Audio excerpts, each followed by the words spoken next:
Buenos días. En esta ocasión compartimos con ustedes un conversatorio del documental pedagógico de la señorita Olga Cossettini, con los aportes de su hermana Leticia Cossettini como directora de un colegio en Argentina y ella como una maestra vinculada a las oposiciones más democráticas de la escuela nueva, haciendo un poco de referencia también a las nuevas necesidades de la escuela actual desde la perspectiva de países como México y Panamá. Para ello, el día de hoy realizamos un breve análisis a cargo de las doctorantes Joana Isbeth Marina Paricio, Alma Rosa Aromota y una servidora María del Refugio Aromota. El objetivo es retomar de manera muy general las clases de las asignaturas que ella vinculaba estrechamente a las necesidades particulares de cada alumno y para ello vamos a conocer un poco sobre las experiencias que estos alumnos, a pesar de los años, aún continúan recordando a la maestra Olga y cuáles han sido los fundamentos para poder hacerlo. Además, vamos a mencionar un poco sobre el método que ella implementaba, sobre las excursiones didácticas que hacía todos los días, los materiales que utilizaban los mismos alumnos y en un contexto muy básico que es de hijos de obreros, de hijos de trabajadores, un contexto económico social muy bajo. Y también compartiremos un poquito desde nuestra experiencia cuáles han sido, a pesar de los años, a pesar del tiempo, cuáles han sido esas características que nos han permitido seguir siendo una escuela con necesidades reales de los alumnos. Si me permiten, me gustaría iniciar con una breve reseña de estas maestras. En cuanto a la profesora Olga Cossettini, pues se recibió de maestra a los 16 años en una escuela normal de Corona. Leticia lo hizo en la de Rafaela a los 17 años. Para 1926, Olga ingresó como docente a la normal Domingo de Oro de Rafaela, donde se desempeñó como regente del departamento de aplicación. Y en cuanto a la escuela real y sus necesidades, pues realmente era una verdadera escuela de puertas abiertas que tenía un vínculo constante con la comunidad en la cual estaba inserta. Además, en la escuela de Olga y de Leticia no se hacían filas ni había rígidos horarios como lo es ahora. No existían timbres ni campanas que anunciaran el inicio o fin de los recreos, ya que estos eran marcados por música. Así que quiero dejar también un poquito de la reflexión de mis compañeras para que veamos un antes y un después en las experiencias escolares que hemos tenido. Bueno, pues como vemos en el documental de la escuela de la señorita Olga, estaba basado en la experiencia educativa que ella llevaba en la década más o menos de los 40 y los 50, que en una provincia de Argentina, donde en esta época la enseñanza era muy tradicional y ella comenzó a enseñar con un método totalmente contrario, donde realmente su método se centraba en el estudiante, en sus intereses, en sus inquietudes y en sus necesidades. Ella partía de sus conocimientos previos, de los conocimientos que los alumnos ya poseían y que a él les permitía aprender del propio contexto. Ella decía que los alumnos no llegaban a la escuela sin conocimientos. Para ella era muy importante hacer un vínculo entre la escuela y el entorno comunitario, pues tenía la mentalidad que abrir la escuela para la vida y que lo que los alumnos aprendieran fuera útil para desenvolverse en su vida cotidiana, que lo que realmente aprendieran en la escuela les fuera funcional en las actividades que realizan diariamente. La señorita Olga, en su forma de enseñar, procura salir de lo cotidiano, de lo aburrido de una escuela para que los alumnos se sintieran motivados. Para ello, tuvo que salir de un aula encerrada de las cuatro paredes, como ella decía, y de las filas uniformes que tenía porque ella decía que eso limitaba el aprendizaje. Ella comenzó a organizar a sus alumnos paseos en la propia comunidad donde los alumnos aprenden de manera vivencial el español, las matemáticas, las naturales, historia, sobre todo las artes. Ella habla mucho de las artes, pues tomaba como recursos de aprendizaje a los propios habitantes, quienes compartían sus habilidades y conocimientos a los estudiantes. Ok, buenas tardes. Continuamos con este conversatorio. Muy interesante el documental pedagógico de la señorita Olga. Pues la idea de ella era crear una escuela basada en la libertad, en desarrollar la creatividad de los estudiantes y sobre todo en esa formación artística, donde se respetara lo que fueran las potencialidades y las características individuales que tenían cada uno de los estudiantes que tenía a su cargo, donde cada uno de ellos podrían desarrollar de distintas formas de expresión creadora porque era lo que vinculaba más en esta forma la creatividad de cada uno de los estudiantes. Los contenidos impartidos no eran de maneras divididos como actualmente lo realizamos en español, matemáticas, naturales, sociales. Sin embargo, era de una manera contextualizada, de una manera general. Se aprendía de lo que había en su entorno, en el contexto, como nos comentaba nuestra compañera, del medio ambiente que nos rodea, de la comunidad, de las experiencias, de las diferentes profesiones que tenían los habitantes de esa comunidad. Eh, los llevaba a diferentes excursiones. Dentro de las excursiones podrían ver temas de interés de la sociedad que les servían para la vida profesional, donde se desarrollaban temas relacionados con el agua, con los insectos, con la naturaleza, con las plantas, con los árboles. Muchas personas veían estas excursiones como una pérdida de tiempo, puesto de que qué hacen fuera del aula de clase, si es dentro del aula de clase donde los estudiantes realmente deben aprender, pero ella no limitaba eso a sus cuatro paredes como se menciona, sino que dentro del contexto podrían aprender mucho más, porque como decían, ellos no vienen vacíos, sino que están llenos de conocimientos y que debemos buscar la manera de cómo desarrollar esa gran potencialidad que posee cada uno de los estudiantes. En cuanto a la organización dentro del aula de clase, porque es muy cierto, no todo el tiempo estaban fuera del aula, sí estaban dentro del aula de clases, pero no estaban sentados de una manera tradicional, como hoy en día también lo vemos en filas uno detrás de otro, sino que buscaban mesas y se podían acomodar de una forma circular o de una manera muy cómoda que fuera agradable y fuera muy grata para ellos. La idea que tenía era, la señorita Olga, era una manera muy liberadora de que los estudiantes podían aprender. Y realmente, pues invitamos a toda nuestra audiencia a que vea este video, este documental de aquí. De hecho, aquí abajo les dejaremos el link, porque como retoman profesoras, es importante ver cómo las profesoras organizaban lo que era el coro para niños y no necesitaban convocarlos. Ya estaban todos los niños esperando el día y la hora para que la maestra iniciara. Desde una bibliografía, una reseña del autor, de quien componía la música, las obras de teatro, todo lo que es lo relacionado a la danza. Ahora tenemos un maestro para danza, un maestro para música, un maestro para matemáticas. Antes no, una sola profesora hacía que todo este tipo de acciones, lo que es la danza, los conciertos, el modelado, todo lo que es el laboratorio de ciencias tuviera un gran impacto en los alumnos. Además que, como ya comentaban ustedes, las excursiones por el barrio, la gente lo veía, pues qué pérdida de tiempo, ¿por qué están saliendo todos los días a dar la vuelta? Deberían de estar aprendiendo matemáticas, cuando podrían estar aprendiendo español y matemáticas dentro de la misma excursión. Lo que hacían de la revista escolar, la cooperativa de los alumnos, las misiones culturales, incluso ese interés que les hacía por ir a una biblioteca, tanto a la escolar como a una pública. Los niños necesitaban ir realmente a buscar más información para comprobar que lo que les decía la señorita Olga de verdad era importante y los motivaba incluso en horario escolar, cuando la escuela ya estaba cerrada, los motivaba a ir a una biblioteca pública para continuar con ese acervo. Además, lo que ella hacía, lo del club de madres, la asociación de padres que se integraban con armonía al quehacer cotidiano, todas estas experiencias que iban viviendo los alumnos, lo vinculaba directamente al quehacer de la escuela, al quehacer del docente, y no la veían yo creo que como una maestra, la veían como una segunda casa, porque de alguna manera estaba vinculando lo que hacían en la escuela con sus necesidades reales de casa. Entonces, en este momento también, compañeras, las invito a que hagamos como esa vinculación. ¿Cómo ahora, desde nuestras experiencias, creo que todas trabajamos en educación básica, ya sea en Panamá, ya sea aquí en México, pero hemos estado trabajando también y rescatamos algunas características? Yo sé que como docentes a veces hasta lloramos porque quisiéramos que los alumnos aprendieran más, quisiéramos que nosotros también fomentar en estos niños la construcción del conocimiento de una forma natural. Y muchas veces sabemos que es imposible por los contextos en los que vivimos. A lo mejor aquí se está hablando de una zona rural, a lo mejor se está hablando de una ranchería, se está hablando de un contexto muy diferente al que vivimos ahora. Ahora los niños no necesitan ir a una biblioteca para buscar información. Ahora la tienen al acceso de un clic en sus computadoras, en el Internet.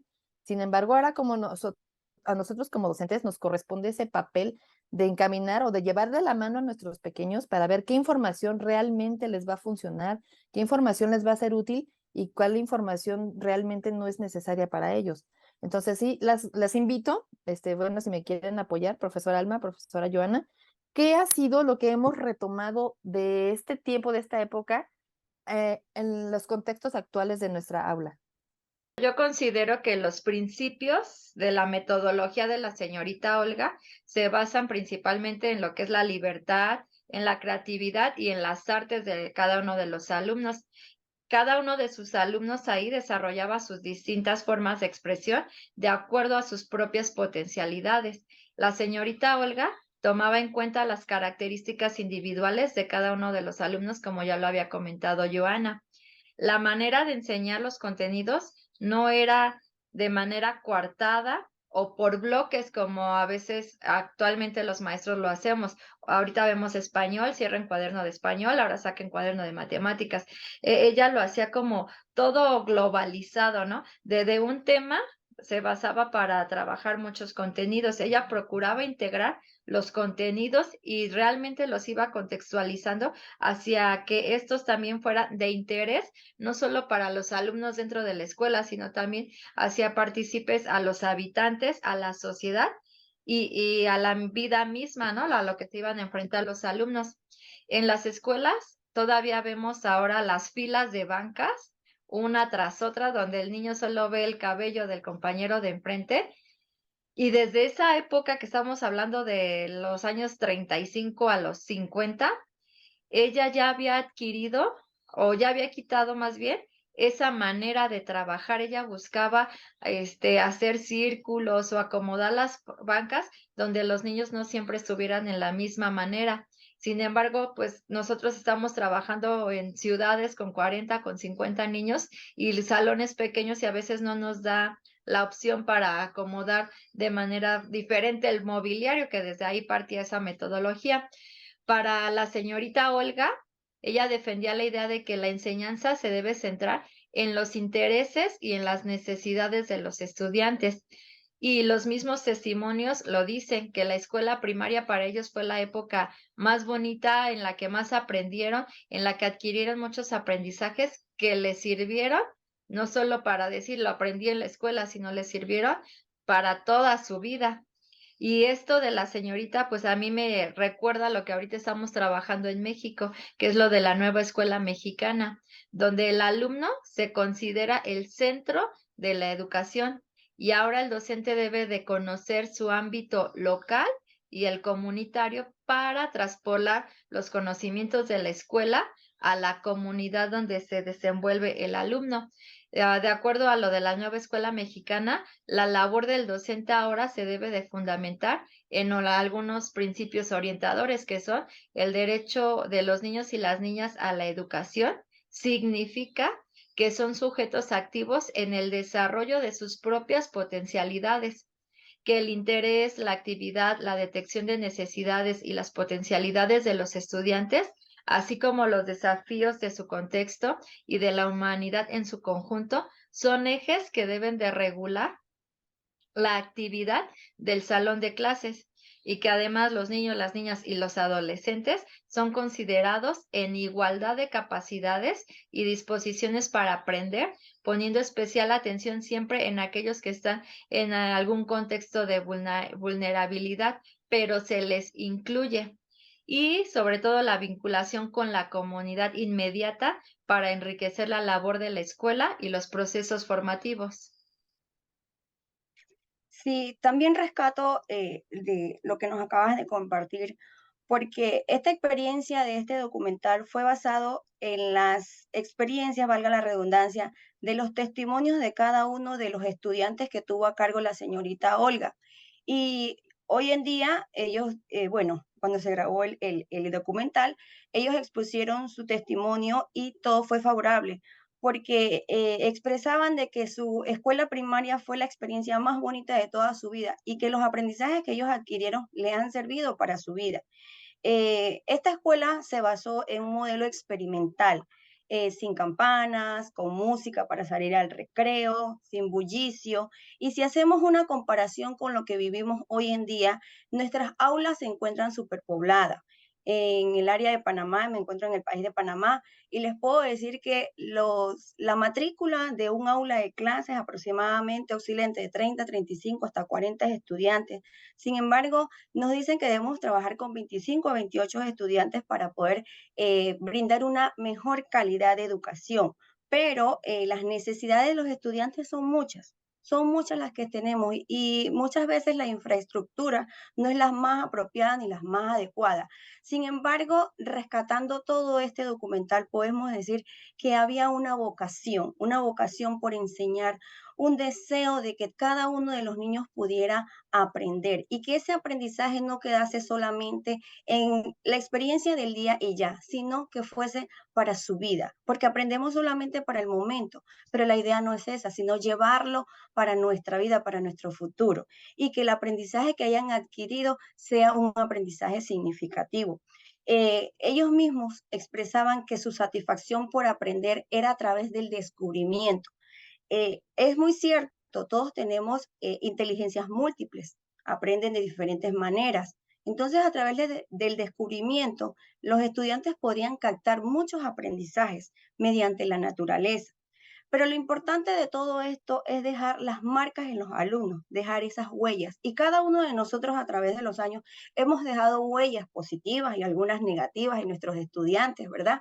De esos aprendizajes, de otras maneras de aprender, no solo en esa forma de rendir un examen, de rendir una práctica, una prueba, sino que ese aprendizaje lo hayan adquirido. Muchas veces decimos, pero ¿para qué yo voy a estudiar este tema si esto no me va a funcionar a mí para la vida? Sí, en algún momento de nuestras vidas utilizamos esos contenidos que hemos aprendido.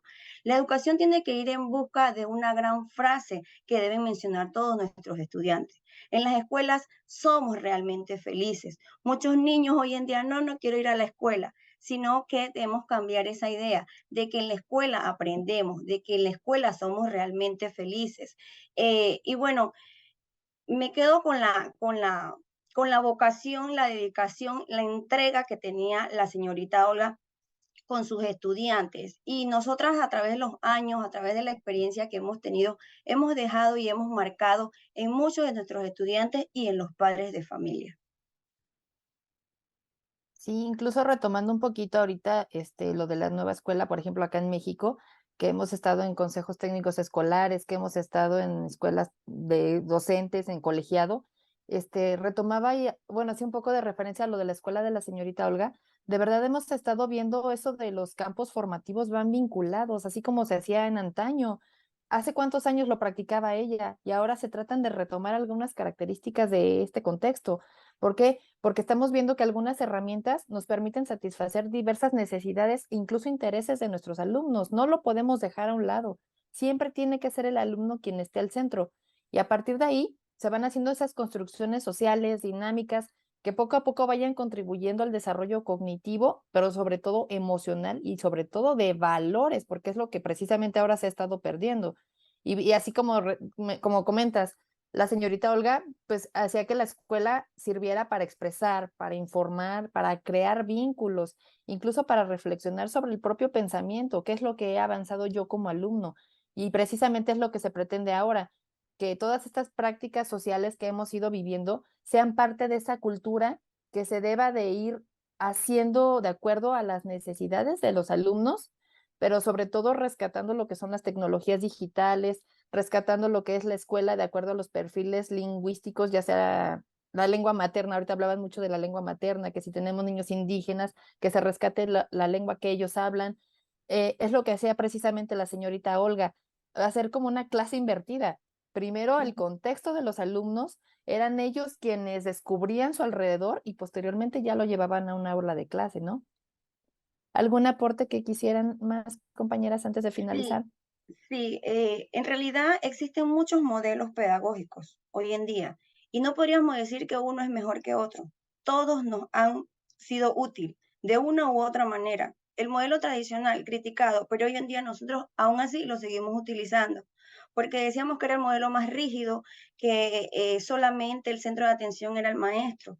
Y hoy en día el centro de atención nuestro son nuestros estudiantes, pero este modelo estaba basado mucho en lo que era la disciplina Y como les digo, como nuestras aulas están superpobladas, tenemos niños de diferentes contextos, ¿sí? De la comunidad. Entonces, allí podemos ver que muchas veces es necesario marcar esa disciplina en los niños, ser un poquito autoritario. Entonces, eh, tenemos que buscar un poquito de cada modelo. Podemos hacer un licuado de todos y rescatamos un poquito de cada uno. ¿Para qué? Para satisfacer las necesidades de cada uno de nuestros estudiantes, que son el sujeto y el objeto de la educación, si queremos una educación de calidad.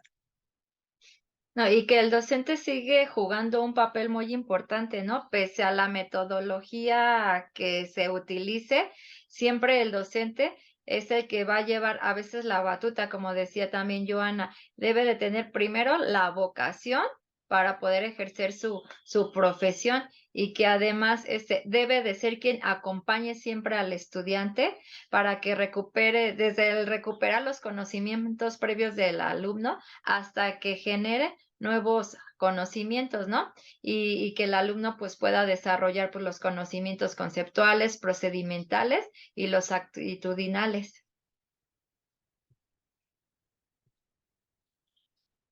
Es cierto, y pues en gran medida ese reto de los docentes, como mencionas, que aprendamos a diferenciar entre el aprendizaje de las letras, lo que es dentro de un contexto del aula, lo que es la escritura, la lectura, con lo que implica la real función de los elementos dentro de un contexto real de los alumnos, ¿no? Que aprovechemos todas estas actividades comunitarias para que el alumno a partir de allí pues pueda crear o construir un aprendizaje más significativo, ¿cierto? Pues bueno, ¿algo más, compañeras, que quisieran agregar? ¿Ok? Entonces, pues bueno, no nos queda más que agradecerles. Muchísimas gracias, maestra Joana, maestra Alma, a todos ustedes que nos han acompañado. Agradecemos el favor de su atención y pues quisiera también agradecer de manera muy especial a la doctora Zaida Irene Nieves Achón por sus aportes y sobre todo las enseñanzas ahora en la asignatura de Tendencias Pedagógicas Contemporáneas. Y pues a todos ustedes los esperamos en nuestras siguientes sesiones. No olvides seguirnos en nuestras redes sociales. Te esperamos.